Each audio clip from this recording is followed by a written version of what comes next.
Bien sûr, vous êtes des personnes éclairées sur l'allaitement et il est évident que vous savez que ce que vous exprimez ne reflète pas ce que vous produisez. En gros, ça veut dire que ce qui atterrit dans la bouteille du tire-lait n'est absolument pas représentatif de ce qu'il y a dans vos seins et de ce que bébé arrive à boire par lui-même.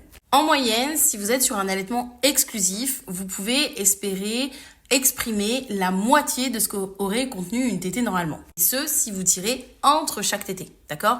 Et ça va représenter entre 45 et 60 millilitres. Après un mois, par exemple, et sur une tétée complète, si vous avez sauté une tétée, ça peut arriver, vous avez manqué une tétée, etc., vous allez donc exprimer, pour rattraper tout ça, et vous pouvez escompter un 90-120 millilitres. Il est évident que si on exprime exclusivement ou si on exprime à temps partiel, ça va faire que ça va forcément faire varier ce qu'on va exprimer et recueillir.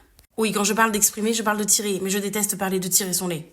On en reparlera. Dans ces cas-là, vous pouvez escompter avoir un petit peu plus que 120 millilitres, par exemple, le matin, et seulement 60 à 90 pendant vos séances. Celle de l'après-midi ou du soir, j'entends, pardon. C'est normal, c'est dû au changement du cycle circadien.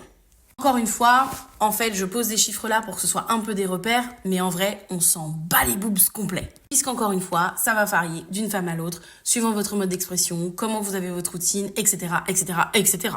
Ce qu'il est surtout très important à retenir, c'est que ce que vous exprimez ne reflète en aucun cas ce que vous produisez. Et surtout, je suis désolée de le dire, mais un tire-lait n'égalera jamais, au grand jamais, la succion d'un bébé. Je parle évidemment d'une succion efficace. Donc, si vous avez des doutes au niveau de votre expression de lait, il peut être bon de vérifier le matériel, vérifier la taille des tétrelles, vérifier peut-être votre routine d'expression de lait, et tout ça avec une facilitatrice d'allaitement éventuellement. Mais, soyez toujours certaine que vous avez du lait. C'est peut-être juste un problème de routine ou de matériel.